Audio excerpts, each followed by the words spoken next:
Hey there, fight fans. Don't forget to like, share, and subscribe this episode of Combat Sports Talk.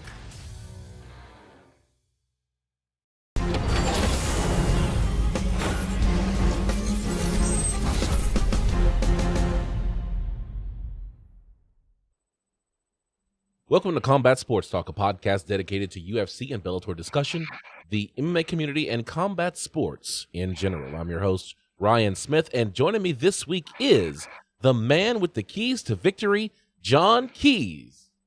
And Happy New Year's, everybody. And Kelechi KC Onyebuchi. Ridiculously excited to be back with you, gentlemen. All right. Happy New Year. Happy New Year. We are Year. back. It's unfortunate.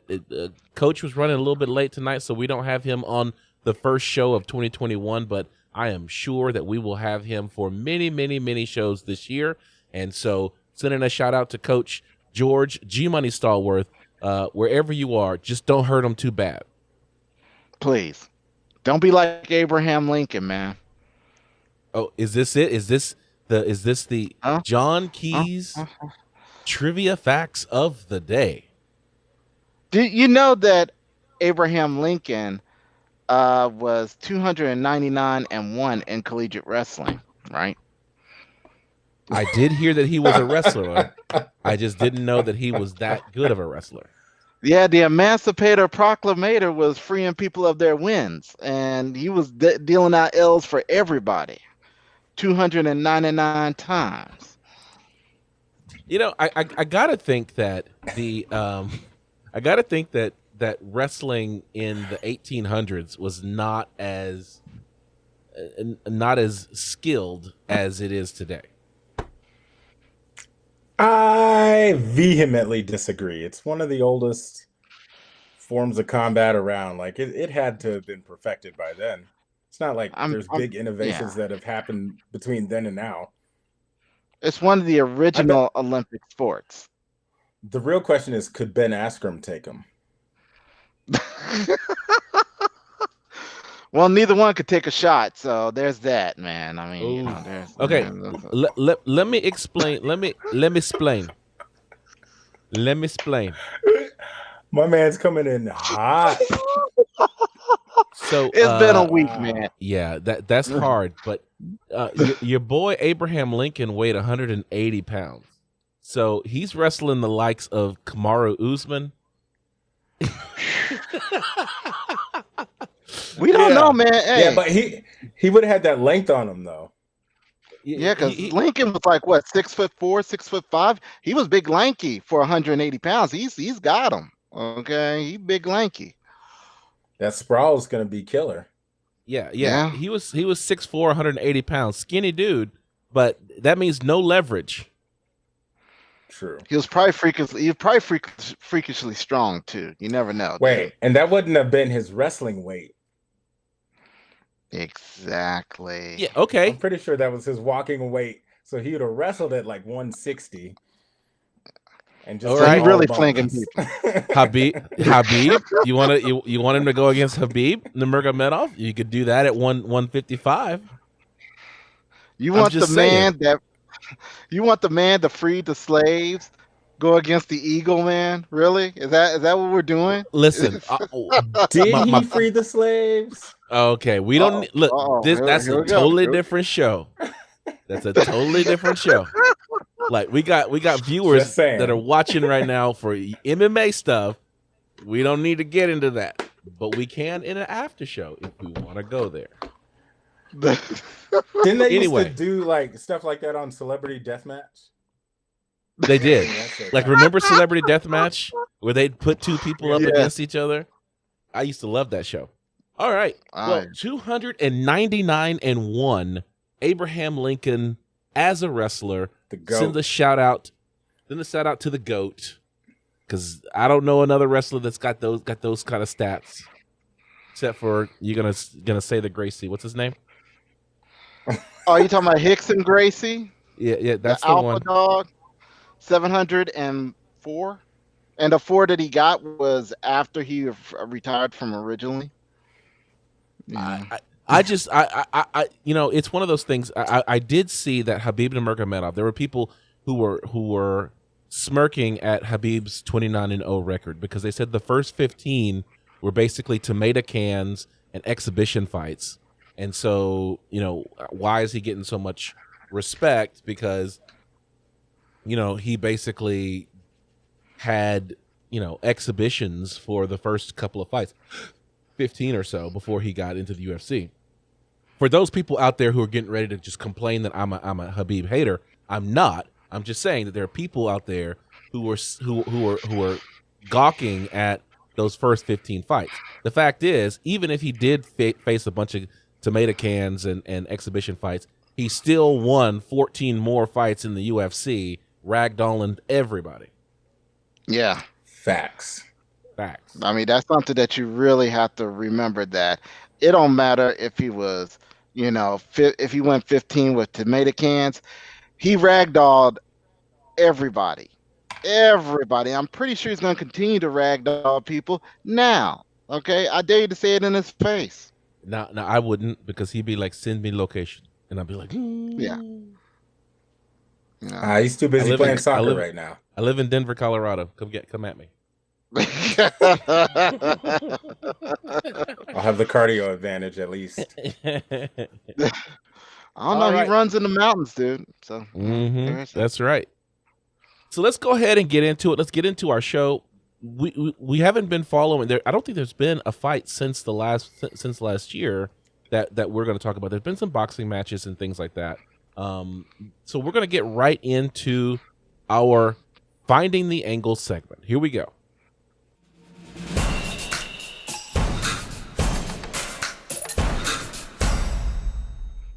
This is Finding the Angles. This is where we talk about the headlines that are making waves in the MMA world. The first one is a notable one, and this is the UFC pledges an additional $1 million to professional athletes' brain health study.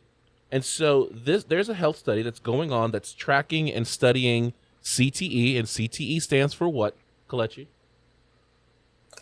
College tennis elbow. Boom! Wow. There it is. Wow! Is that that what might we're be doing? my CTE kicking in. Oh my God! Yeah, elbow was right there. I couldn't get it. Yeah. This is the run sheet test to see if Kelechi's looking at the run sheet, because it's in the first paragraph of the first story on the run sheet. Chronic traumatic encephalopathy. I'm not a great test taker.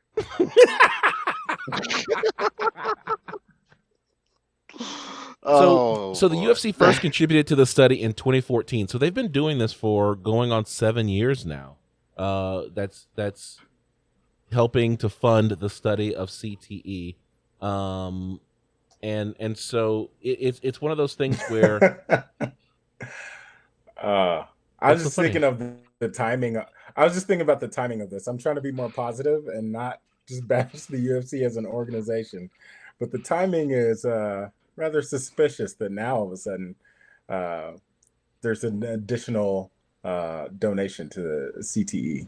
Some of their fighters have been displaying a lot of CTE activities of late. Sure. This is true. The one that we like to talk about, of the platinum variety continues to act out. And so it's been something that they've done over the course of 7 years. So it's not like, oh crap, we need to do something to try to save our, save face.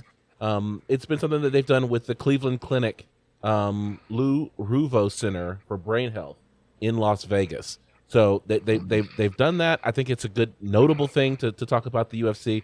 We will have an entire year to critique and criticize our favorite MMA promotion.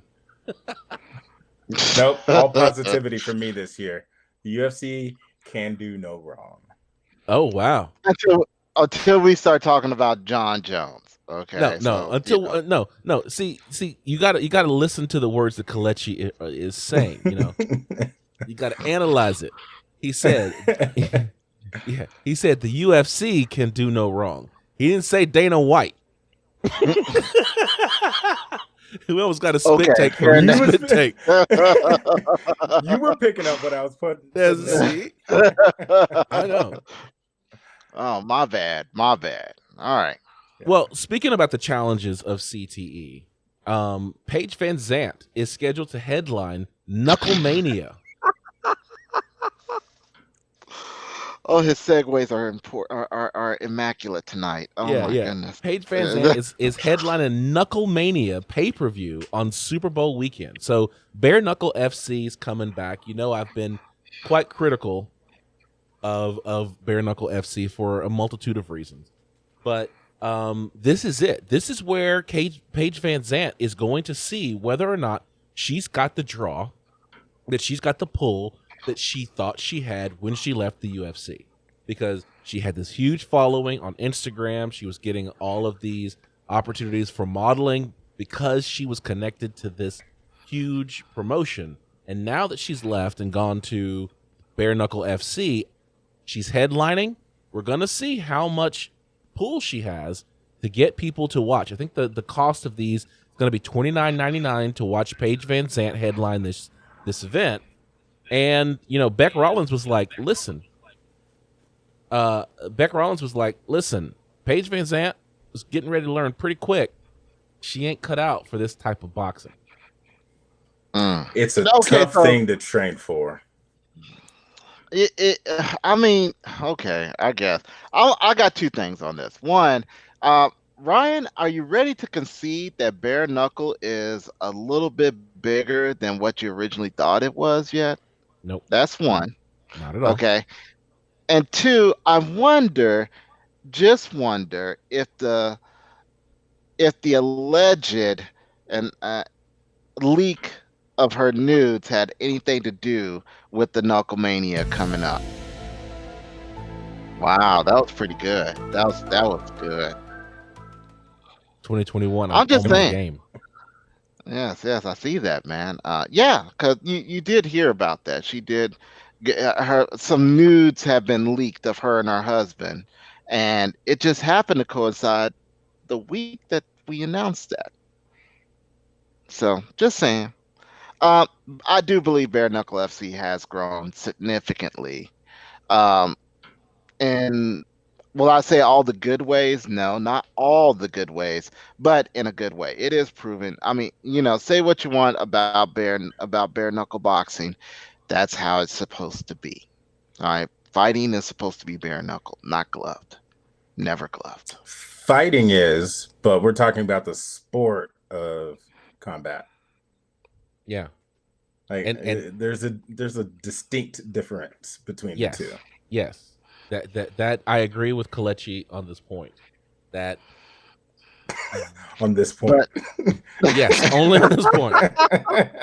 But I don't want it ever to be said that I unilaterally and absolutely agree with Kelechi. But you guys got to understand, though, okay? Boxing gloves just continues the damage, whereas bare knuckle really is actually a protective measure, because if you bust, I see you over there in the corner, sir. Busting your knuckles, that's pretty much a stopgap measure for me. I'm not gonna punch with these. I'm gonna start slapping. I'm gonna start using other techniques.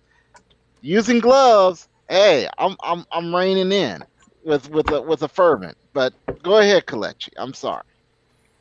I mean, some of the problem with that statement is just having at one point in my life been in fights and also been boxing and training with different forms of MMA. Like, these gloves aren't just protecting the other person; they're protecting your hands as the distributor of punishment. Like, the wrist wraps involved. Like, there's so much. Like, when you watch a street fight, there's a reason why most street fights don't go on for more than 30 seconds. It's not just the gas tank. You're breaking your hands out there. We've seen it in fight after fight where you got a Cormier out there who's broken his hand. These fighters, even with this protection, break their hands. So it's not that it's prolonging some punishment. It's protecting both fighters.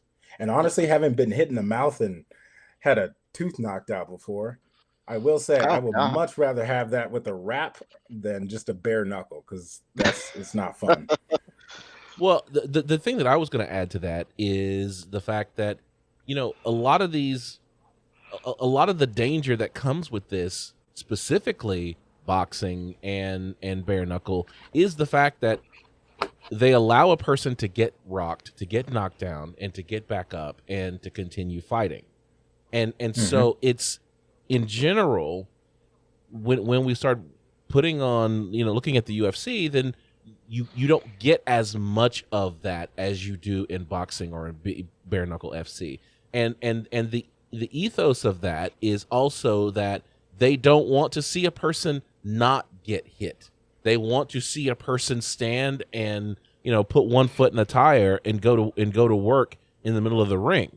So bare knuckles or not, it's the style of fighting that I find so repulsive.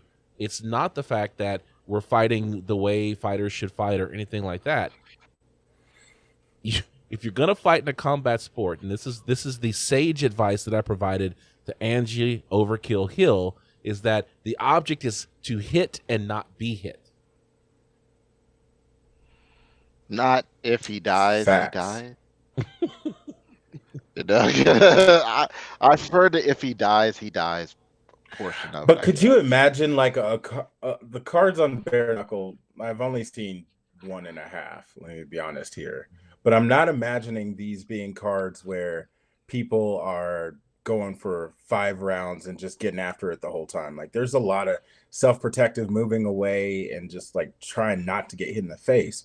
Whereas with gloves on, you guys can engage a bit more.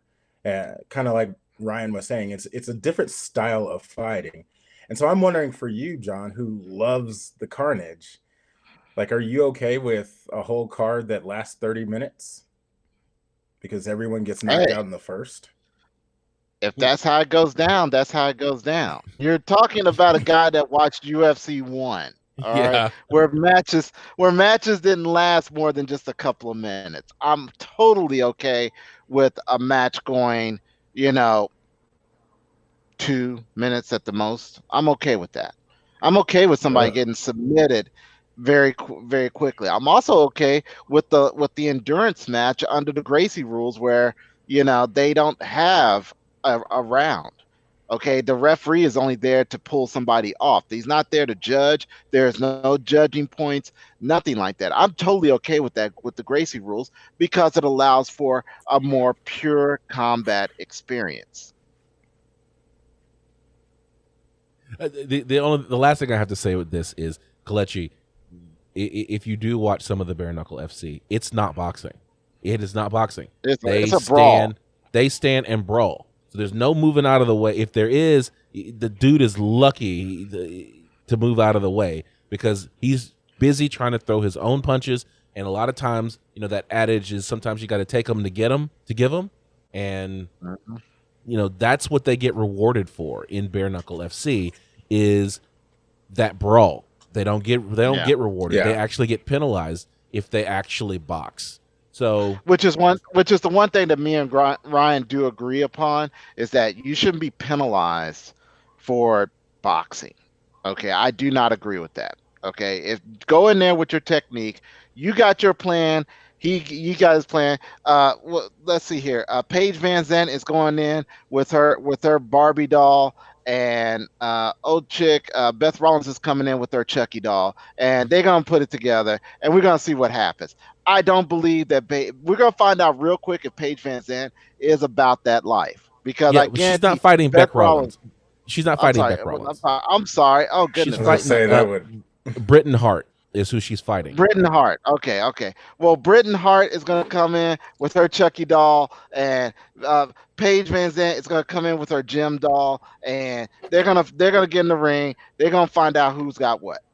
I just think it's funny that John Keys is making Jim references, as in JEM. It's truly outrageous, isn't it? I can't believe you did that. That's awesome. Who am I? No, but what's even funnier is that Kelechi's like, what are they talking about? I'm assuming this is like 80s knowledge that I was too Yes, young to this is absorb. 80s cartoon. 89? 89? No, earlier than that. I think it's Early- either 88 or 89. It's not 87 because 87 was around about the time of the Galaxy Rangers. Was 85 to 88. Woo, Oh, really? wow. That's right. Oh my I was goodness. still watching Salty the Songbook during those years. That's right. That's right. So there and you listening go. to Adventures in Odyssey. You know, and I gotta give a shout out to Synergy, because Synergy is what made everything happen. You know they tried to reboot that show. They made a movie out of it. Did they? Yes. Not Combat watch Sports Talk related. Yeah. Let's go on. Let's go on. Go watch the original. You can find it on YouTube. Go watch the original. Anthony Pettis explains his UFC departure. So, you know, one of the cool things about watching and listening to the show, the last show of the year, 154, while I was on break, was we were all talking about what was going to happen to Anthony Pettis after he won his last fight. Many of us knew that, we all knew that Anthony Pettis had fought his last fight on his contract at the UFC. And so he was either going to be part of that 60, he'll either be part of that 60 cut, which never really materialized. Like, where's the rest of the people who were supposed to get cut by the end of the year? Or he was going to end up seeking life elsewhere. John, you said he might end up going to Bellator. We found out the week after we published our last show that Anthony Pettis went to Professional Fight League, PFL, and he's saying that he is going to be the face of PFL. And so he what he said was he wasn't getting cut. He basically got the offer from the UFC, and it was, you know, kind of their standard offer. Nothing really special for him in that perspective. And so look who we got here. George G Money Stallworth has joined us. I haven't had a real smile like that in a while. Coach, I missed you, man. How y'all doing, man? We're good. Look like I froze up for a second. I missed part of what you said, other than I haven't had a smile like that in a while. You came on and I was like legitimately excited. You got the whole gang together today. Happy New Year, everybody. Happy New Year. It's awesome. So what Also, we're talking. I'm so glad you didn't throw an S on that. We're talking about Anthony Pettis, his departure from the UFC, going to the PFL. He said he wasn't getting cut. He wasn't on the chopping block. The offer for the UFC just wasn't what the offer from the PFL was, and so he made that jump over to the PFL. Hold my beer. You remember a couple of weeks ago, Dana White said, "Yeah, we're gonna be cutting 60 people." Mm-hmm. Yeah. Okay. What happened? I'm not saying anything happened. Anthony Pettis is absolutely right to say, "Hey, I wasn't cut. You know, I just decided money was better over at the PFL." Which I believe it was, though. Let's be honest. Like, Dana's not known for giving the most favorable contracts. I said Dana, not the UFC, so I've not broken my rule yet. That said, I think this is actually a really good move. So I think towards the end of the year, I was down on the UFC for all of these moves, where it was actually going to create more competition. But in this space right now, competition is probably better for the UFC. They need some of these other promotions to get closer to parity. And by letting go of some of these strong pulls that they have with these fighters, I think it gives more of a name for the PFLs of the world, for Bellator to kind of reach some level of significance, so that there is more excitement around the sport of MMA versus just UFC. And that's true for Bellator as well. You know, one story that didn't make it into the run sheet, but that I was tracking though, was Scott Coker saying that this jettisoning of talent from the UFC has provided an uplift for Bellator and some of these other promotions. So, you know, getting Corey Anderson, getting, you know, Yoel Romero, getting, you know, Anthony Rumble Johnson is going to be a boon for the for Bellator, just like PFL with getting someone like Showtime Pettis. That's all great news. Huge for them. And so is it now when we tell John that he's muted himself, or do we just let him keep talking and moving his lips so that nowadays everybody want to talk? Like they got something to say, but nothing comes out when they move their lips. Just a bunch of gibberish things. Yeah. I don't know if you guys got it. I sent a message out to you guys. The fight venue for this weekend has changed. It's actually going to be held over at Coach D's gym, Lamb Striking Center over in Fort Worth. Yeah. And so John still hasn't realized that he is on mute. And so therefore he is still talking. It says guest has muted yourself. So where's those blue headphones at? Lord have mercy. Can you hear me now? Yes, we can hear you. Yes. Okay. All right. You with their Verizon commercial. Can you hear me now? Yeah, exactly. Okay, so George, since you brought it up, why don't you tell the people what we're doing this weekend for about a few minutes? So this weekend, ladies and gentlemen, coming to you live and direct, the podcast host of Combat Sports Talk will actually be judging Muay Thai fights over at Fury Kickboxing in Fort Worth. This fight venue is going to be held over at Lamb Striking Center. This is a point Muay Thai tournament.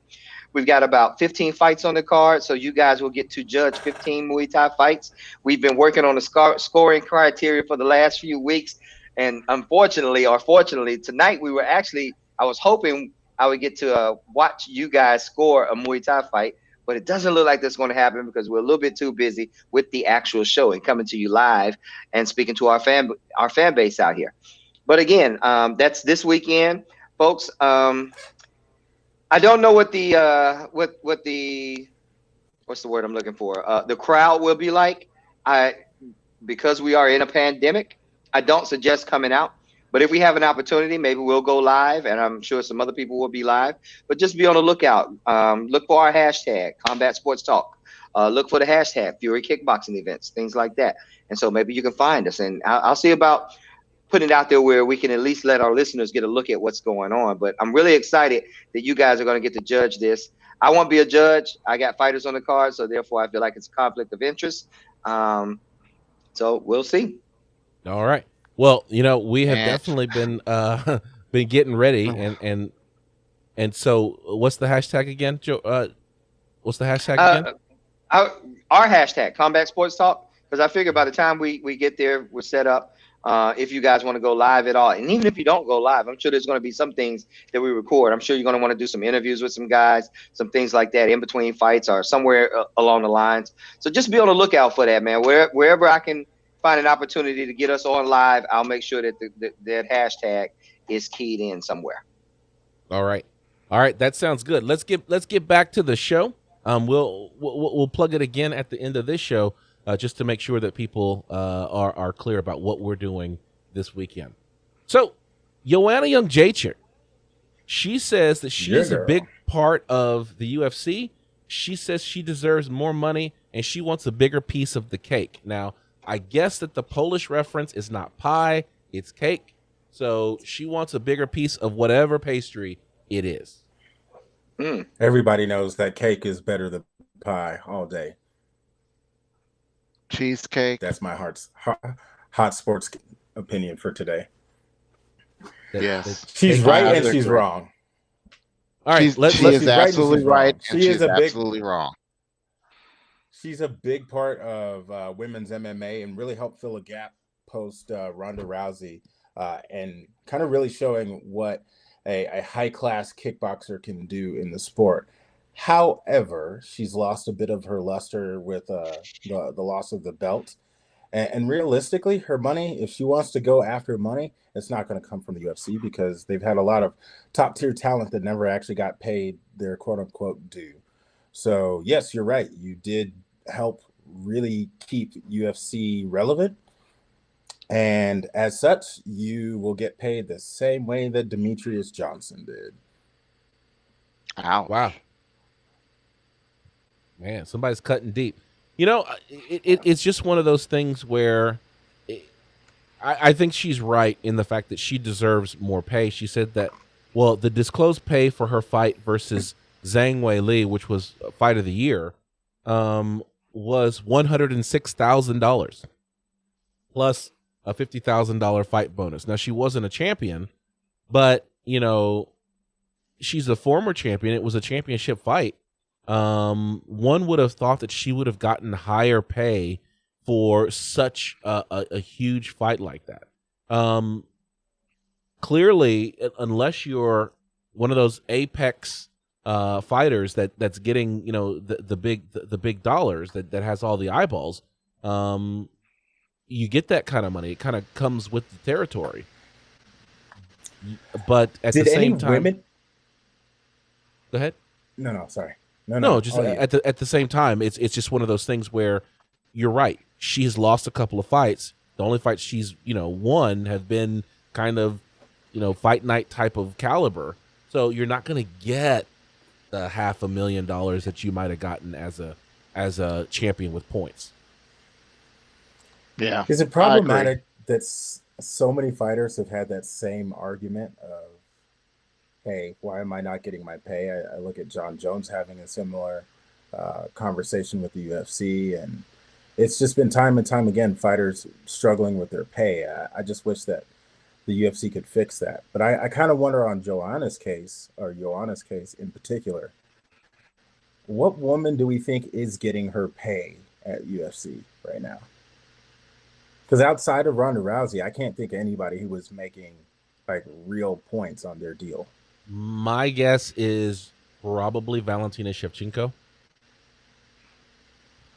That she would be the only one. My guess is that Amanda Nunes is not. Nah. To be a 2-weight champion, but then again, it comes back to who's tuning in.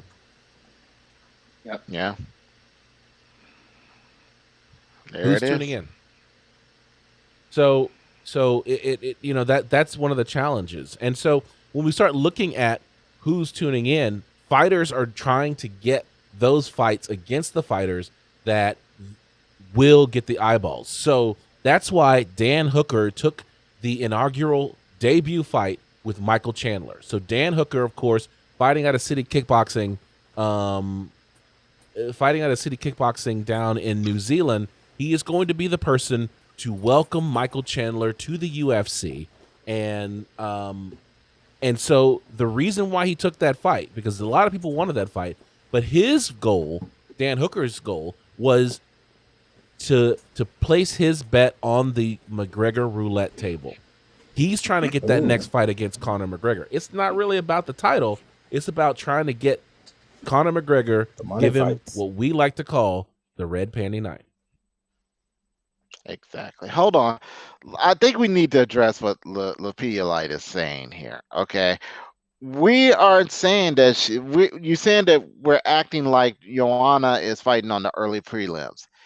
She's been fighting like she's fighting on the early prelims. Okay. She's lost several in a row. That's what lost her luster, in my opinion. It's the fact that she kept losing. Doesn't matter the caliber of fighter that she's going up against. If you continue to lose, you continue to lose the luster in Uncle Dana's eyes. Well, let's go through kind of her last few fights. She lost that destructive knockout by Rose Thug Namajunas. She went for the rematch. She lost a close decision. I arguably think that she won that fight. Then she went and fought Valentina Shevchenko at 125. Lost that. 5-0, was just a beatdown.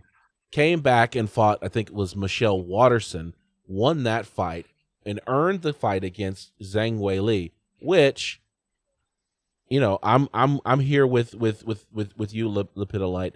I think Joanna won that fight too, but it was too close to call, to be honest. And so I wasn't mad that Zhang Weili ended up being declared the winner. But at the end of the day, when you have that many losses in that short a time, you're not going to be commanding the same level of salary and paycheck that you would if you were stringing together 7, 8, 9 wins in a row as a champion at the top of the division. Yes, Joanna continues to be that number one, that Uriah Faber style gatekeeper. But at the end of the day, who's tuning in? Me. I'm tuning in. So well stated, sir. Well stated. I support you. So, well, I'll just go back to what Dana White referenced earlier or late last year. Mm-hmm. We need to cut 60 people. Would Don't Joanna, worry, we got like 54 let's more. ask that question. No, I want to pull that thread. Is Joanna on your list of 60 people? Would you cut? She's not on my list. She's not on my list, but I'm telling you, the UFC is about to get like medieval on some of these people and just start, Ginsu knife cutting folks, man. It's about to get raw out here, for real. Just wait, 2021, you're gonna see a lot of people in different venues that came out of the UFC, and we're gonna be like, oh, all these other venues are getting great, but a lot of these people are gonna be a little salty about the way they get dealt with by the UFC. Yeah, and let me get this. I've been very vocal about my support of Joanna Jędrzejczyk. I do believe that Joanna Jędrzejczyk is one of those fighters that gets in the ring and puts it all out there. Her smack talk game is awful, but she does back it up. Nobody gonna take this belt from me. Nobody gonna take this belt from me. I don't have the drop anymore. It's not the drop is not there anymore because they took the belt from her. But it's true. She fights. She is a tough fight. Anybody who fights her, not named Valentina Shevchenko, is gonna be in for a war. And you gotta love her for that. Don't like her personality. Don't whatever it is that you don't like about Joanna Jędrzejczyk. You gotta acknowledge the fact that she is a fighter, a fighter's fighter, and a fun one to watch. All right. So you didn't answer your question though. Is she on the 60? No. Is she one of the 60? No, you'd be Not cutting off your nose to spite your face at 115. Joanna Jędrzejczyk is still one of the best fighters on the roster at 115. You don't have She gives you barn burners every time. Like win, lose, or draw. She's asking for more money. That's what I'm talking about right there. Look. Let me hit y'all with a T.I. and Jeezy reference. We have a pie. Have a pie. The pie is only so big. And if I give you a bigger piece of the pie, that means there's not as much pie to go around for everybody else in here. So I got a pie, and I got to feed 500 people. 60 of y'all I'm going to need to cut. I'm not saying who these 60 are, but some of y'all ain't getting this pie. And JJ apparently likes cake, so we ain't even got to have that conversation. Oh, nice. Oh, there it is. There it is.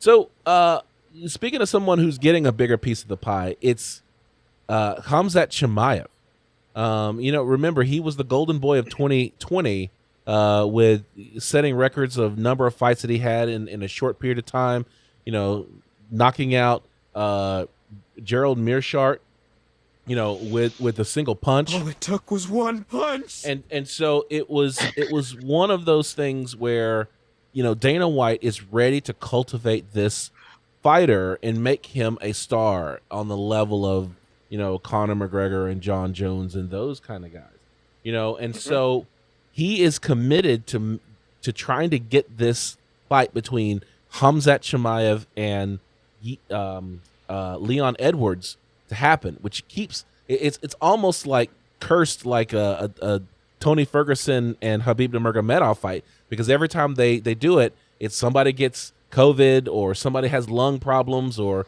can't get visas. It's all kinds of stuff that's leading to the inability to book this fight.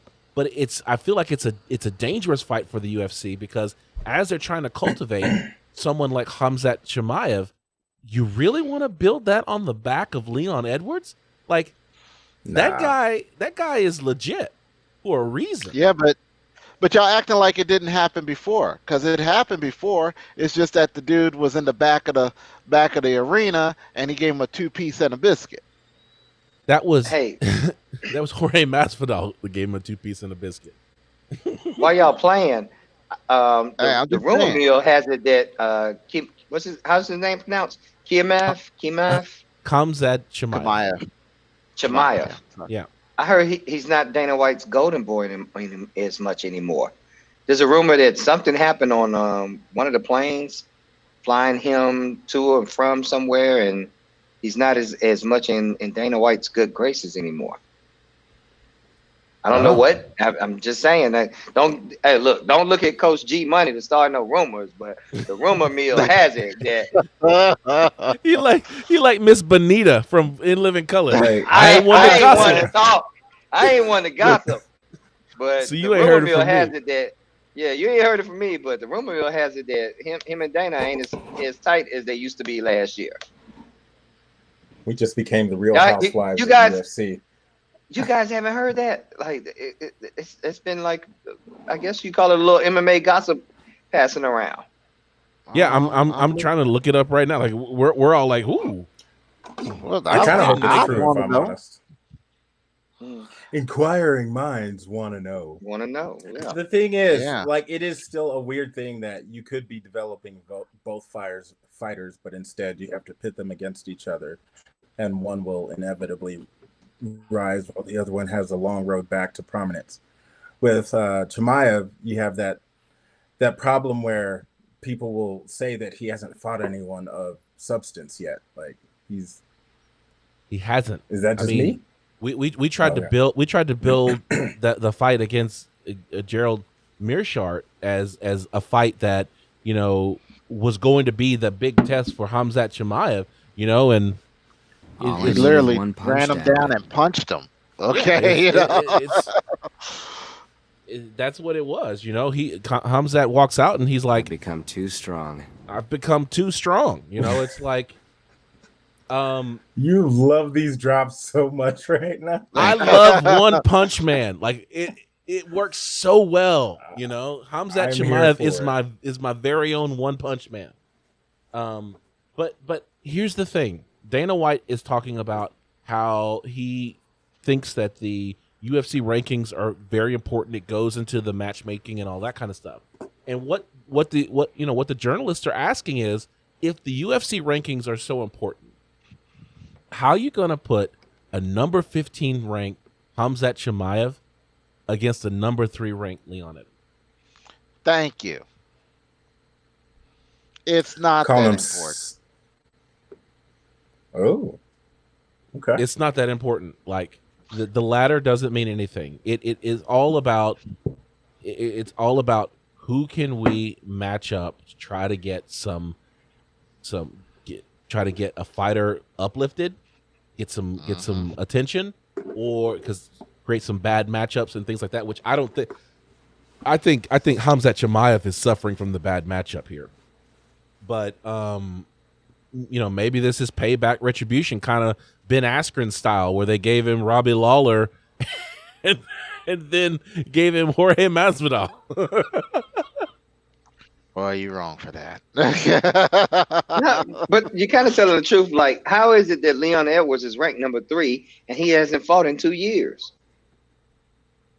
Because it's like Leon Edwards is like the black hole of fighting. Okay, something goes there, and then the fight goes away for one reason or another, be it an injury, COVID, murder, car accident, baby got born, some reason that. But how is a guy that hasn't fought in 2 years ranked number 3, especially in that division? That is one of the premier divisions that filled with talent, man. Like, how is this guy number 3 and he hasn't fought in 2 years? Because we gotta look and see who's been fighting and see what their rankings are. Because I think the movement that we're seeing is mostly in the lower ranks, not in the upper echelon, in the top 5. I'm just saying, dude. Tyron Woodley ought to be ranked higher than him. Tyron's had more fights than him in the last 2 years than he's Leon lost them all. He's lost He them lost all. them You all. can lose. He lost He, them. Leon Edwards has not fought. He has not But fought he is any. not lost. The last fight he had was who? RDJ. I think so. And he How is he disintegrated ranked him. above RDJ? And they like literally RDJ's fought like 6 times in the last year. So here's. Oh, go ahead, Kelechi. Boy, have you lost your mind? Because I'll help you find it. I'm just saying, dude. You can't be ranked number 3. You are literally, dude. Think about it in terms of like the presidency. You got president, you got the vice president, brother. and then you got the Secretary of State. Then you got the Secretary of State. Right now, Leon Edwards is our Secretary of State, and he ain't showing up to work in 2 years. Are you saying that he's on a no-fly list? Is that what you're saying, brother. sir? Oh, No, my gosh, I'm just you're losing saying control. He's 2 seats away from being in the number 1 spot, and nobody has seen this man in 2 years. That's all I'm saying. I don't know that it's actually fair to characterize his not being there for 2 years, because Rafael dos Anjos, that fight was July 20th, 2019. Leon Edwards was supposed to fight in like March of 2020, but something happened called COVID. We covered this on the show. Dude, COVID's been here for a year, and how many fights have we had? We covered this on the show, and remember, Leon Edwards was flown was asked to fly overnight to the United States to fight in a fight, and he's like, "Listen, I simply can't do that." And then that fight ended up getting canceled or whatever. And so Leon Edwards was supposed to fight in March. He didn't fight.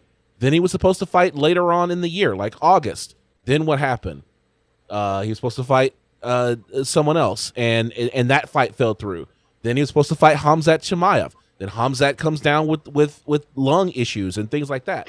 So Leon Edwards has we even criticized Leon Edwards on the show to say, dude, stop looking at the number on the ladder and actually fight somebody. We had that critique, but at the end of the day, he's got a fight scheduled, and the fight didn't happen, and now they finally got it scheduled. It's against the number 15 ranked opponent. He should blow this dude out the water. I don't know, but it's not been 2 years. But dude, you just said 2019. We in 2021. We're in January of 2021. Semantics. Math. Calendars. Okay. And just to put a feather over in G Money's cap, RDA's fought twice since that fight. Just saying. But you think about all the other guys at 170 who are in the top 10, ranked in the top 10, and how often have those guys fought? And I get it. You know, we're in a pandemic, blah, blah, blah. He lives in UK, and it's a little bit more difficult for him to get wherever he needs to be in order to have a fight. But that means you shouldn't be ranked number 3. You can't show me anything that says this man should be ranked number 3 at 170 as opposed to anybody else in the top 10 right now. I do believe that we could show you that. Really? Who's ranked number 4? Wonder Boy? I'm pulling it up. Yeah. Roll that beautiful bean footage. Oh boy, here we go. Coach said, pull up. Let's I'll start dropping names for you, Ryan, since you got to look it up. Jeff Neal. Should Leon Edwards be ahead of Jeff Neal? Yes, he should. Should Leon Edwards be ahead of Wonder Boy right now? Yes, he should. Ooh, boy, I want some of what you're smoking. I was trying to. I was hoping you would tell me to slap myself. Been trying to get that drop for weeks. Hey, Ryan. What? Slap yourself. Okay, so I mean, yeah. Jorge Masvidal. Okay, so Jorge Masvidal could possibly be ranked higher than Leon Edwards, but no. But Jorge fought Kamaru Usman, lost that fight. So you're not going to jump people. Oh, and he only fought one fight. Jorge fought and Leon hadn't, so Leon shouldn't move because he hadn't fought. Yes. No. Has Gilbert Burns People get fought? bumped down in the rankings all the time, especially when they don't have fights and other people are fighting. But there's a difference between inactivity, fighting because you don't want to fight, and fighting because and being ready to fight, but act of God happens. I'm Dana White right now. Not my problem. I made 2020 my bitch. Oh man. What time is it? It's 11. We'll leave it in. Let's just keep going. It's 57.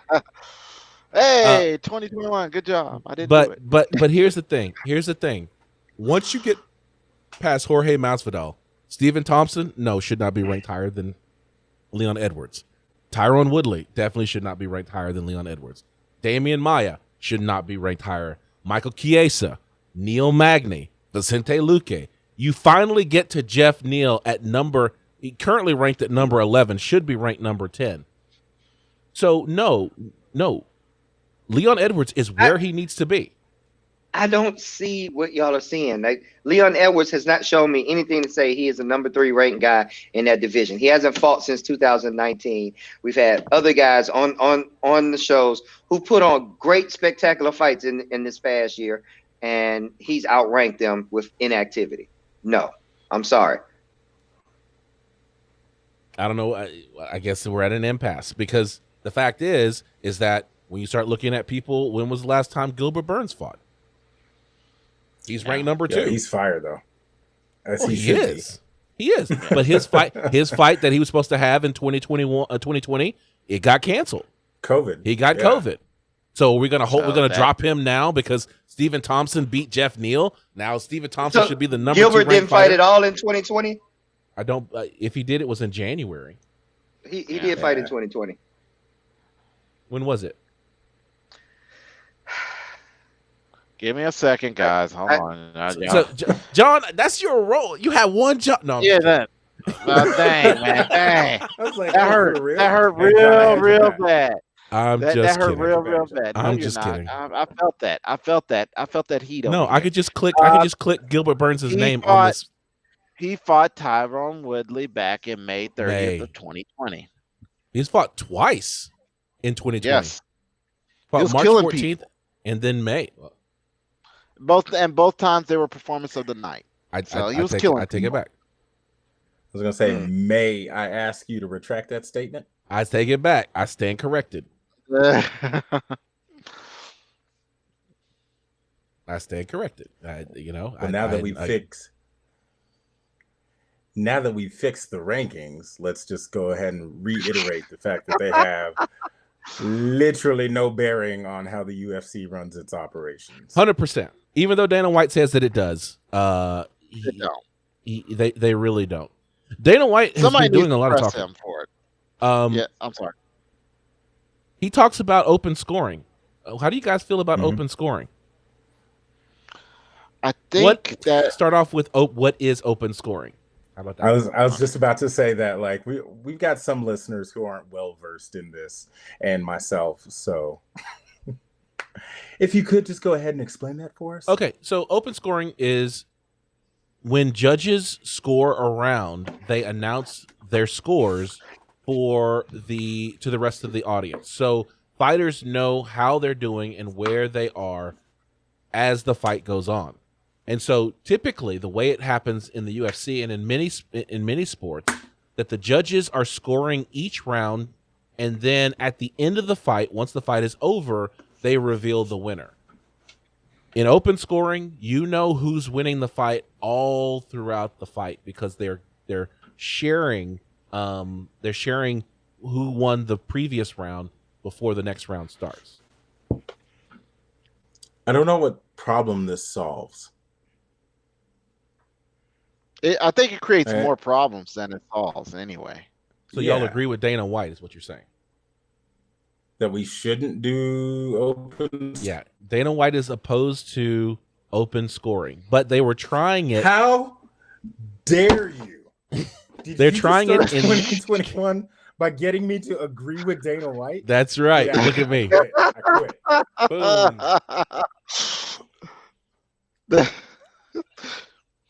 I think that would be a more.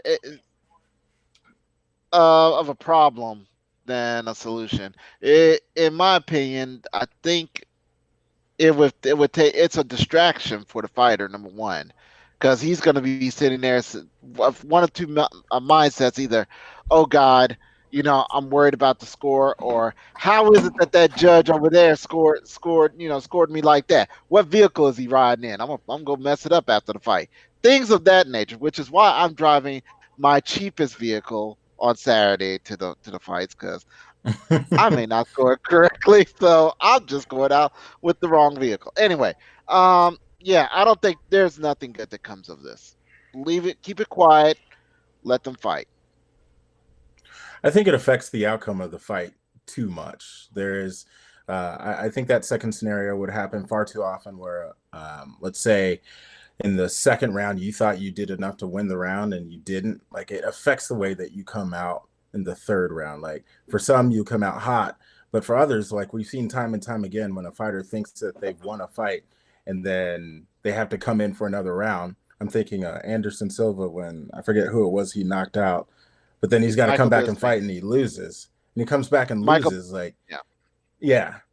So it's just, there's not a lot of upside that comes from it. Or as we as the crowd start booing because we think that the refs got it wrong. Just, I can't, like, it's easy to imagine the scenarios where this goes terribly wrong.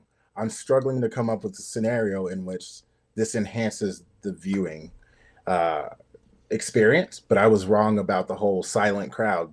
So who knows? Maybe I think the advantage to open scoring and the perk, and this is, let me start by saying I am opposed to open scoring as well, but I'm taking the position of defending open scoring. So do not judge me for taking the position of defending open scoring. I think that the reason why open scoring is, attractive is because you get to know how you did in the round on the judges' scorecards. So therefore, at the end of round one, if I look up and I did not win, then I know I didn't win a close round. That means I come out in the second round to even the score. Yes, late. We always jump to late in the fight whenever it's 2-0, and it's a 3-round fight, and I can't win. I have to knock you out in order to win. I got to finish this fight. But round number one, if I find out that it's 10-9 and I got the 9, then I know I have to come out in the second round and win that next round. That intensifies the fight. And it also gives the crowd an idea of what's going on with the judges. A lot of times we'll disagree with the judges and you'll get the booing, but there's times when we agree with the judges. And so therefore, knowing how the fight is going and then seeing the action is something that I think will enhance the fight as well. Coach, you've been quiet on this. Oh, okay. Go ahead, Coach. I really don't know how I feel about it, man. Part of me wants to say, yeah, for the sake of the fans, for the sake of fighters and teams, that open scoring would be helpful. But I also know how it could have just the adverse effect as well. I think Dana's right in that.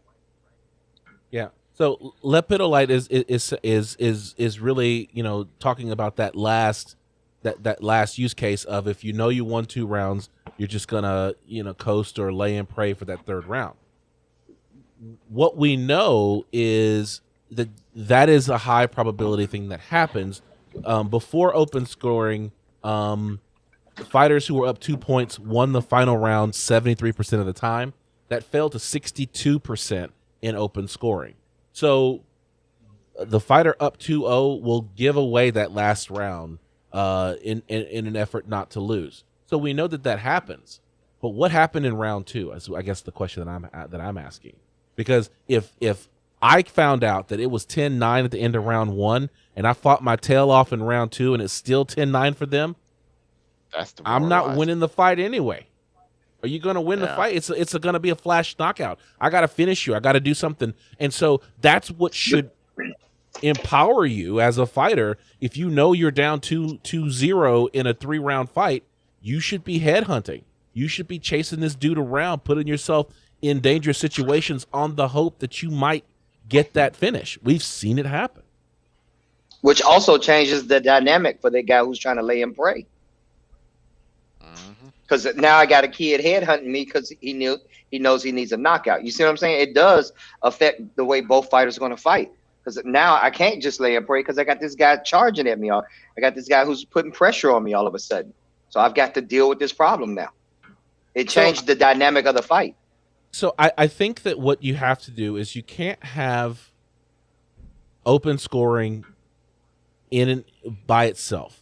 You need to have rules on timidity. You need to have perhaps your pride rules with your yellow cards and things like that, so that if you're going to lay and pray knowing that you're up 2-0, then you could start losing points in this last round and end up turning what would have been an easy unanimous decision to a draw. Oh, you mean an opportunity for somebody to what's the word? Step outside of our regular scoring system, kind of like, has anybody referenced our Combat Sports Talk scoring system? Well, and it's funny you bring it up. But that's something something that we have been doing though is looking at how do we score fights better. And so we do have the Combat Sports Talk MMA scoring methodology that's on our website. And George, I promised you that I was going to upload the other one, and I haven't done it yet, so my bad. But we also have now one for Muay Thai. So if you want to see how we score Muay Thai fights, or how we plan on scoring Muay Thai fights, then you should definitely check out our website starting tomorrow. Tuesday. I like the lean back you got in there. Starting tomorrow. All right. Let's go ahead and start moving ahead. I think that was a good discussion, though. Open scoring is still fairly controversial, and I don't think we can just change the way we score fights and make it visible without other changes to ensure that fighters can stay engaged. Dana White also said that he is determined to book another Khabib Nurmagomedov fight.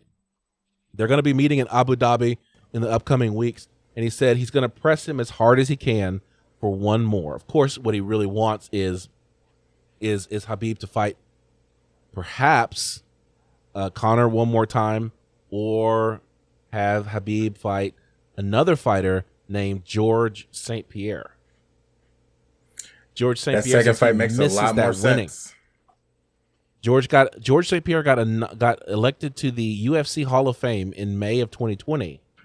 And, we've watched all the videos. We've seen him still training, still staying in shape.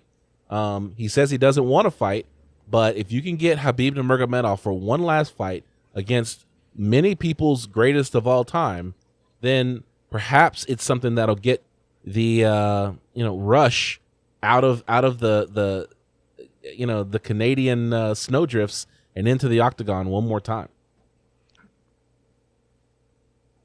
So here's the question. Would y'all want to see that fight? Is that a fight y'all want to see? Yeah, that's the fight that makes sense. What? You wouldn't want to see that fight?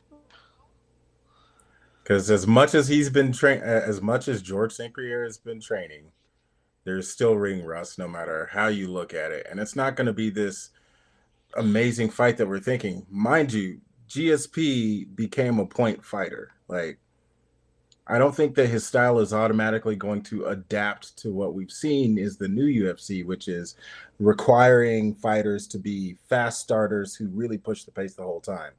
Yes, GSP has a gas tank, but he hasn't been in the octagon in forever, and he doesn't stand a chance against Khabib.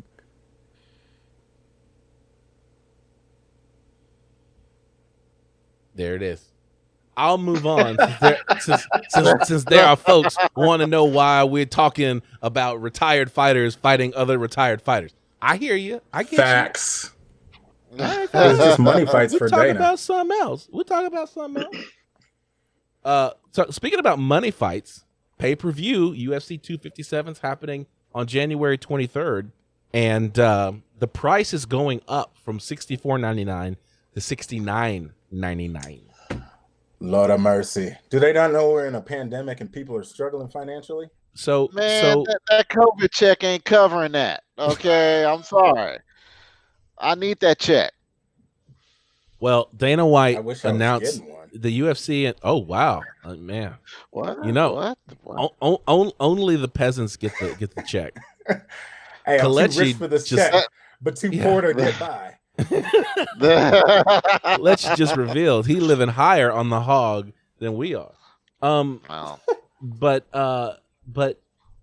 someone responded to Dana White when they announced the $69.99 price that they can't wait to pirate, the next pay-per-view. And Dana White had a cryptic message for him. Basically, he's like, "Listen, I got a surprise for you in 2021. I can't wait to find out what that surprise is. Nothing. You'll do nothing." Well, that makes sense because of the fact that we don't have, a crowd anymore. Dana White's, his cash cow now is absolutely pay-per-view. And so it makes sense that they would start to crack down on that and try to find ways to go ahead and ensure the integrity of their pay-per-view.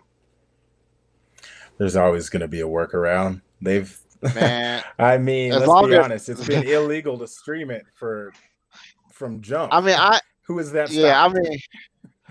I was going to say I'm not going to say any names. I'm not going to say anything like that.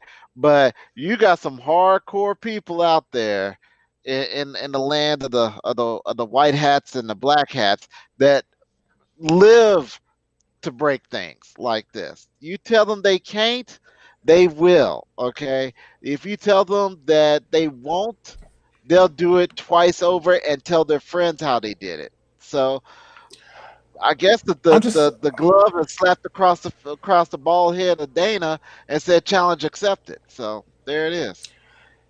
It's an intriguing marketing strategy, right? Like, are we going for a premium customer or are we going for a broader customer base? At $74, that's in the $70 range. And knowing that people can no longer go to bars in general to watch this, and people are having to watch it at home, you could see a slight uptick, but how many more events are people going to go to or watch and purchase this year versus last when the prices go up? I think it makes more sense that you've got a captive audience still. It makes more sense to drop prices and make it more affordable to expand your base rather than keeping it as a premium, knowing that, yeah, you'll take your first uptick. I'm getting more choosy about the fights that I watch because I miss watching it's cool watching fights at home, but it's not the same as being able to go out to whatever sports bar and watch it with a gang of folks, right? Like, it just takes away from the experience for me. So I'm getting more just tight with my purse. And I got to wonder if there's other people out there thinking like, man, why am I paying so much for a decent card? I just want to stop right there and acknowledge the fact that Kelechi acknowledges that he has a purse. I do. Are you gonna put the word "man" in front of it? Man, I'm too secure with myself. It's a purse. I hate you so much. Hey, but every fighter has a purse, don't they? Every fighter has a purse. But you're right, though. It would make more sense to drop the price than to raise, because by raising the price, you're saying, oh, only a certain few people should be able to indulge in the UFC. I would drop it down to a price of some wings and some French fries from Wingstop and just let it go. All right. You get disagree with you guys. Dude, I'm with George. I'm with George. More what's the word? Diametrically opposed. No, the UFC just had a banner year when it came to pay-per-view. Absolutely raised the price. You're a hot commodity right now. You are the hot girl at the dance, and everybody wants to dance with you. How many pay-per-views did all of you buy last year? I bought damn near every one of them. You get what I'm saying? According to, I'll say I bought every one of them. Oh, no. Classified. I didn't. No. Hold on. I'm not one of these people who's self-incriminating. I'm simply saying that y'all know I don't watch every fight. I just read the recap sometimes and like, Ryan, tell me what happened. Because it's a lot of money to invest in a mediocre card. Exactly. Well, there were a lot of cards last year that weren't mediocre. Yeah, they didn't have big names. I paid for those. They didn't have big names, but there were some barn burners. You know, and the thing is that I agree with George on this topic. Is what we found is that the willingness to pay is much higher. So we go back to our economics class, and what we see is that, you know, the willingness to pay for a pay-per-view is clearly higher than $64.99. Because what happened is once we got the captive audience, everybody started buying these things, and to George's point, there's probably room for growth. Yeah, you're going to get people who, when it gets to $69.99, they're not going to pay for the next one. But you got a year's worth of pay-per-views, and people are going to pay for $69.99 once you get to some of these other ones. And you know that they're going to pay $69.99 for Conor freaking McGregor. They're going to come out of the woodwork to pay for that one. The whole nation of Ireland is going to buy this pay-per-view. Right then and there, you got 4 million views. Yeah. He's got So yes, this is the time where you raise the price, you see where you get the drop-off, and then you don't raise the price anymore. Or? Hey, I'm just saying, y'all could partner up with Wingstop for $29.99. You get the pay-per-view and like 20-piece wings, boneless or bone-in, whatever 4 flavors you want to hook yourself up with, a large fry, and a drink. I would buy that package. Like, that bundling makes sense. It helps small business. It helps businesses. It drives my my desire to view the sport. Versus, like, you're telling me I'm already paying a premium, but you want me to pay more for the exact same product. Yes, because most people will look at it and go, it's $5 more. I don't want to pay $5 more, but I will pay $5 more because I want to see this event. And so I want to see Bellator. Yeah. And all you need, think about it like this. All you need is for a large group of people to pay $5 more one time, and you've already padded a couple of other pay-per-views down the road. So it's economically, it's the right decision from a business perspective. For Kalechi, who wants the wing combo, let's admit it, you still wouldn't watch the fight. I mean, I would eat the wings. All right, but real talk, like I would prefer a dynamic pricing model where I would pay a premium for the Conor fight, like tack on that extra $5. I won't pay an extra $5 to have Leon Edwards headline. But see, there goes the problem then, because then fighters are going to say, well, wait a minute, how come this got paid? Why come I got downgraded where Conor got upgraded? What's up with that? And then feelings are going to get hurt. Okay. And fighters. JJ already told you, I'm cake, not pie. Just saying, you go that route where you start scaling the price, and fighters' feelings are going to start getting hurt. And then Bellator and Scott Coker are going to be looking pretty high on the horse then. Yes, but and then you get the Bellator combo where you get the pay-per-view and the 2 large 2-topping pizzas from Domino's for the price of $34.99. Bro, welcome to marketing. Like, because I'm buying all of these bundles. Still not watching the fight, but I'm buying these bundles. Hey, don't wait. Hey, don't let it be PFL and 7-Eleven, because then you get the 7-Eleven pizza, the wings, Coach and the already giant. knows I'll get that Slurpee.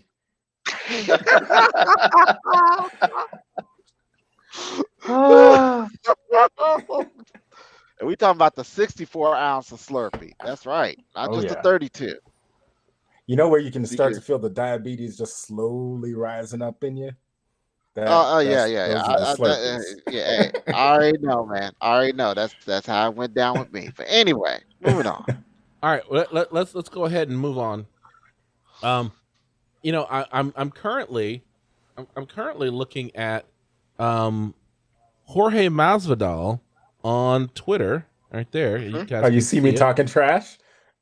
Yeah, look at that. Look at that right there. I thought he was deleting his Twitter. Yes, that is the story. Jorge Masvidal said that he is deleting his Twitter since the president that he supported throughout this election cycle has recently been banned on every social media and Shopify and Spotify platform. How you get banned from Shopify? My favorite How? was Pinterest. How do you get banned from Pinterest? My man can't even. Yeah. He can't even make a drawing. Okay, that's what he can't do. He can't buy no thing. I mean, the only thing he's got an Amazon account, right? Can he still go on Amazon? I think he can buy on Amazon, but he can't because I think Parler got taken off of Amazon. Yep. Now Yeah, Parler's gotten taken off of iStore, off the iTunes Store, off of Google Play. It's pretty much dead. But their in the water. back end was Amazon Cloud was their back end, and that's been taken down. Oh, And they so they shut down the server. Yeah. So the next, So Jorge Masvidal is basically saying, I Yo, Lapidolite, you are. Let me put that one on the screen. We put it on the screen. Lapidolite, we gotta get you. We're gonna have to figure out the time to get Lapidolite on the show. Actually, on the show. You are That's a great. staple to this show, my friend. He cannot leave Amazon reviews. That's right. Oh man, he has become the fifth member. He's become the unknown Beetle. There you go. There he is. So Jorge Masvidal is getting off of Twitter. I'm gonna, that causes me to follow Jorge Masvidal now because I'm looking for that day, because I want that day when he comes back and tweets something, and then I'll be like, wait, I thought you left. I thought you would. He got called out for it. He says, I'm getting off of Twitter, then retweets two things. It's like, hold on, fam. Are you getting off of like, pick a lane. Oh, man. Yeah, but the thing I don't love about Jorge is not that it's the political side, but he's become everything that he said he didn't like in fighters, and like he just wanted somebody who's real to the streets, and he was like, I'm never gonna forget my people, and he's just gonna be humble and whatnot. And now it's a weird juxtaposition because I don't see much separation between where he is and where Colby is. And like they were supposed to be diametrically opposed and polar opposites, and yet not just on the political stance, but like literally just making poor marketing moves. I don't understand Jorge's move. Okay, there's that, and you know what? I know. Here I go being political. I said I wasn't going to do it today, but you don't have to. Okay, I'll say like that. The Cubans and Trump. There's an affair going on there, man. It ain't right. The views expressed on this podcast do not necessarily reflect the views of Kelechi Onyebuchi or subsidiary podcasts. Or Ryan Smith. Just saying, like, this is John Keys and his own opinions. These are John Keys's opinions. Keys's. Keys's to victory. Yeah. Well, thank you, George, for not running on me, dog. Okay, thanks. Dude, I got your back over here. Look, I'm like, anybody messing with John, hey, come see me too. See the way my career is set up? Yeah. Right? Like, you think my career ain't set up like that either? Okay. Yeah, I'm with Kelechi on this one. Like, distance myself from that one. There you go. I'm just saying that I had to screen. Ryan, I had to screen Ryan pretty deep to see who he's got friended on his Facebook, so I can sit there and make a real hard choice. Like, do I or don't I? Because if it just takes one glance, and people gonna know. They're gonna know how I really feel about things. So wait, the real question is on the Jorge Masvidal leaving Twitter. Mm-hmm. It seems like, yes, show solidarity with whoever you want to, but if you're trying to fight this year, and the way that the UFC is set up is it's all about building hype, and most of the hype happens from Twitter beefs, Aren't you just kneecapping your ability to market yourself? They're still Instagram. Remember that they're still Instagram. Which is crazy to me though, because Instagram banned Trump too. So did Facebook. So did every single platform. So if you're going to show solidarity, why is it just Twitter? And why isn't it just like, I'm getting off of social media, come at me in Miami-Dade. That's where I'm going to be. Send an email. Twitter was the microphone that Trump tended to use on a regular basis. So, I mean, that does make sense that, you know, folks are focused on Twitter. You know, I can't think of anything I've ever heard on Instagram in reference to Donald Trump. That is true. I got a lot of One videos though. We forgot about them. One is awesome. All right, so I just wanted to go ahead and put that out there. Let's go ahead and jump to what's happening this weekend on the fight card.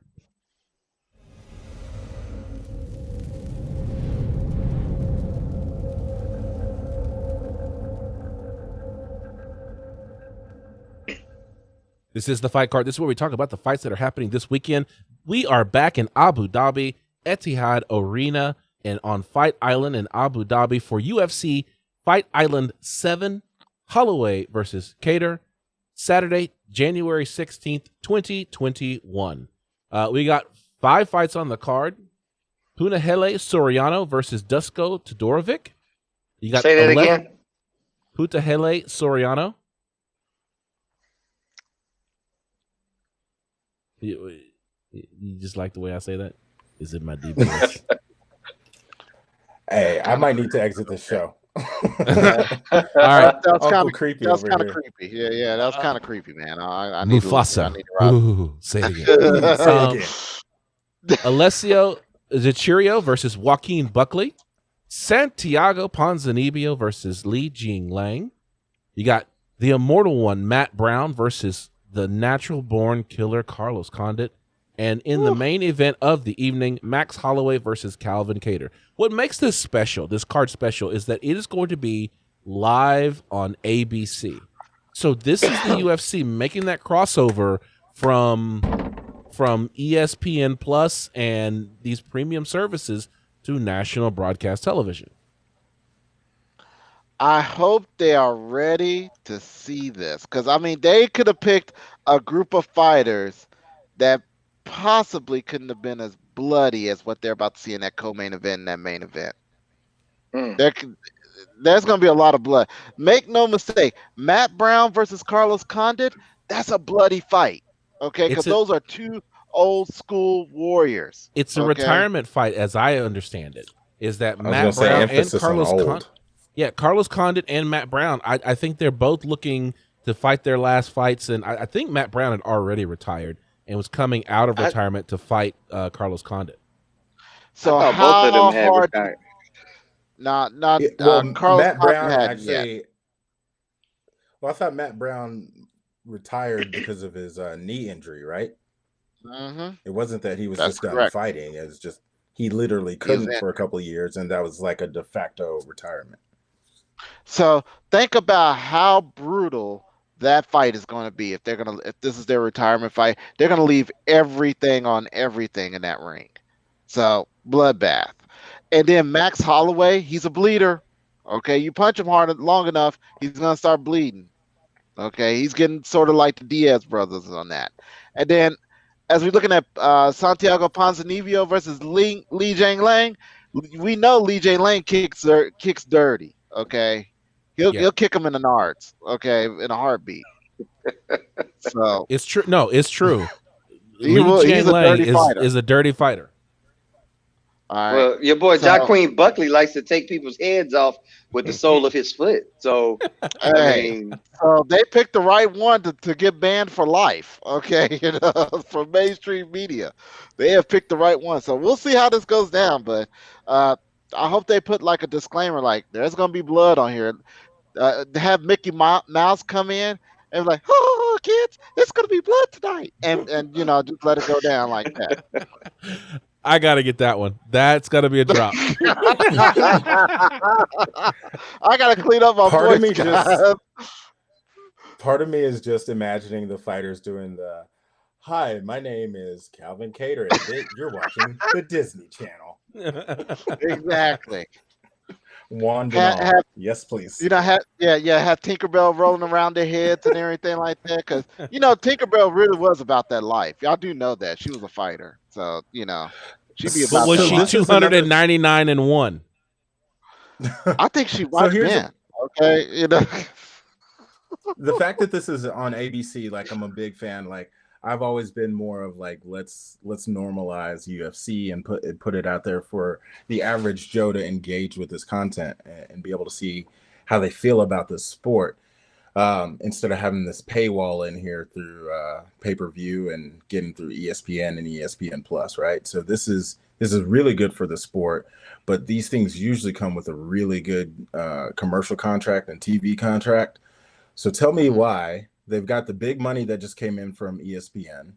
They've got this distribution opportunity with ABC, but you want to take more money out of my pocket for me to pay for the same exact fight card. Because it's all the same. It's the same company. Yeah, it's all the same. It's the same company on the ESPN. So they got that ESPN money, right?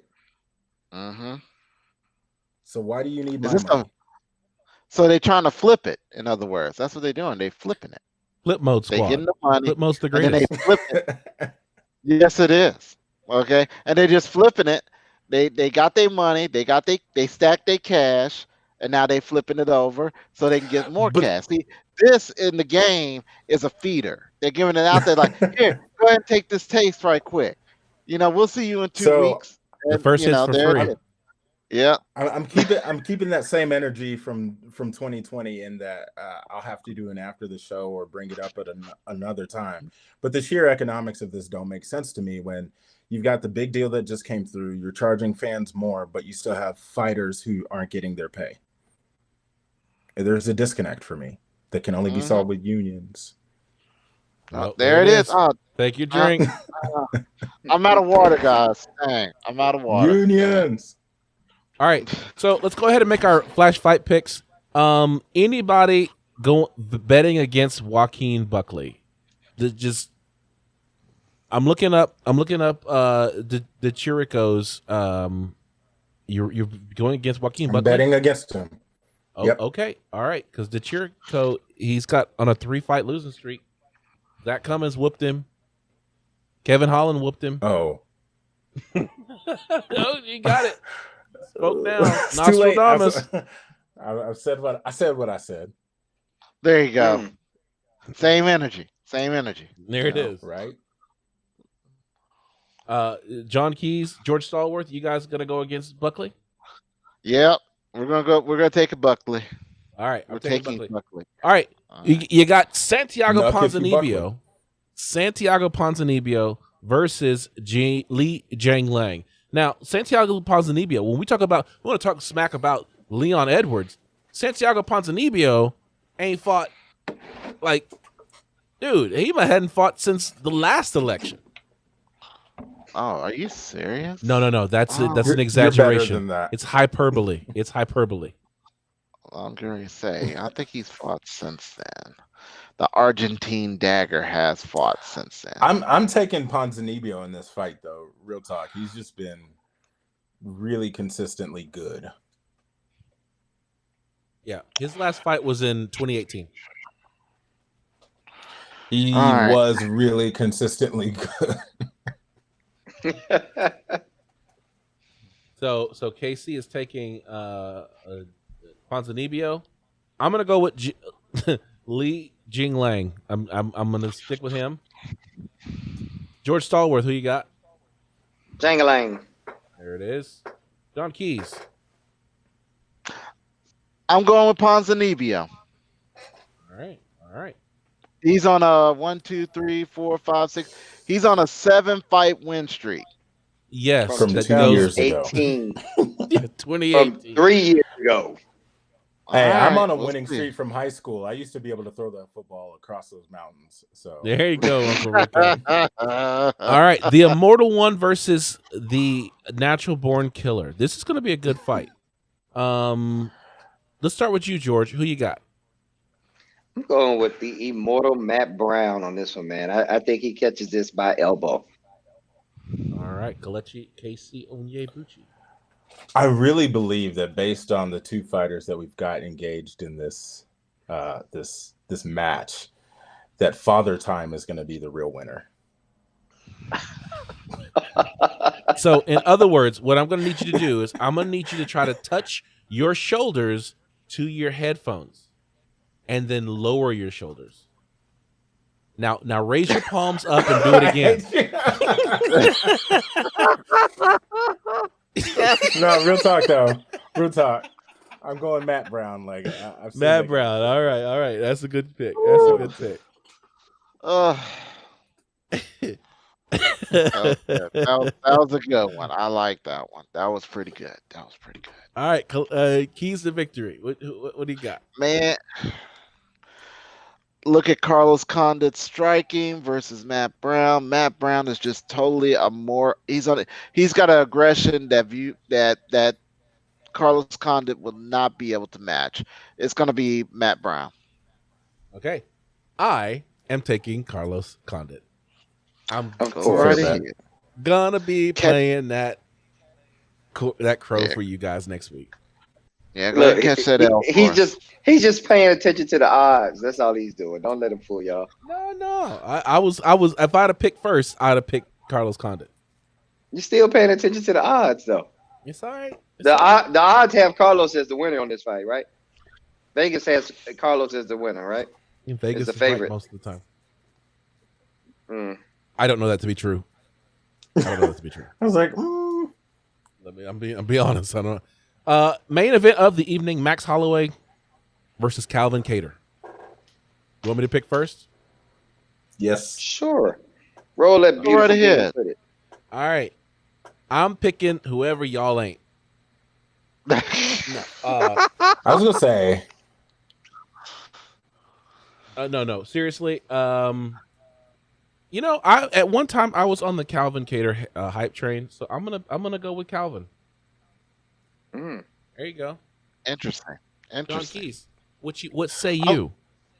I'm going with Max Holloway. I think he's got something to prove. All right, Kelechi KC Onyebuchi. I have no prediction on this one. Oh. This one's too close for me to call. Lost his sense of smell. The seasonal allergies. George, put that evil on me, Ricky Bobby. George G-Money Stalwart. I'm going with MH, Max Holloway on this one, ladies and gentlemen. Blessed. All right, there you have it. Those are our picks for UFC Fight Island 7. Now let's talk about it one more time. We are not going to be watching this fight because we are going to be busy watching Muay Thai fighting taking place at Lamb Striking Academy, huh? Mm-hmm. Yeah. What time does that start? First fight should go on at 11. I need you guys there by 10 a.m. All right, so we'll start. At the very least, we'll be streaming from our phones. I don't know what space we have. Do I need to bring my entire mobile rig and setup and everything? I know I spoke with Will, and he'd like for us to podcast from the venue, but I told him the likelihood of that and being able to judge and do any of them effectively is zero. Yeah. I think we should stay focused, but at the same time, I do see an opportunity for us to pick up some interviews and things like that. So we may want to bring that, or I don't know, man. Well, I've got a lot of equipment, so I'll bring something that's more mobile. I'll record on my phone. Maybe I can bring some wireless mics and stuff like that, and we can do something. So there you go. We are going to be judging Muay Thai. I think it's going to be funny to come back next week and talk about our experiences, because it's one of those things where we've been working really hard to get the methodology together, to watch fights and get acclimated. But once we're in there with the real action, I'm excited to see how well the methodology works. So you'll see it on Tuesday. It's going to be fun. It's going to be fun. And just like Murphy said in Murphy's Laws of Combat, no plan ever survives initial contact. And there you have it. Follow us on social media. On Instagram, I'm at Combat Sports Talk. John? I'm at Keys to Victory. Kelechi? On Instagram, I am at Push Pull Pray. But you were obfuscated. I am obfuscated, and I am also a bunch of things. And George, G Money Stallworth. I'm at darkside_Muay Thai _. All right, you can find us on our website at www.combatsportstalk.com. And we are on all of your favorite podcasting platforms. Unlike Donald Trump. Oh, burn. Wait a minute. Is a Class A burn. Hold on. Is he could be on Periscope. I just realized that. He wasn't banned from Periscope. How He's is banned it? from Twitter. He's banned from Periscope. It's the same platform. Shout out to MMA Junkie, MMA Fighting, MMA Mania, Bloody Elbow, and the Intelligent Defense Discussion Group. All the other sites that are helping provide the stories that we use on our show. And on behalf of George G Money Stallworth, Kelechi KC Onyebuchi, and John Keys, my name is Ryan Smith, reminding you to keep your hands up, your chin tucked, and throw bombs. We'll catch you next time.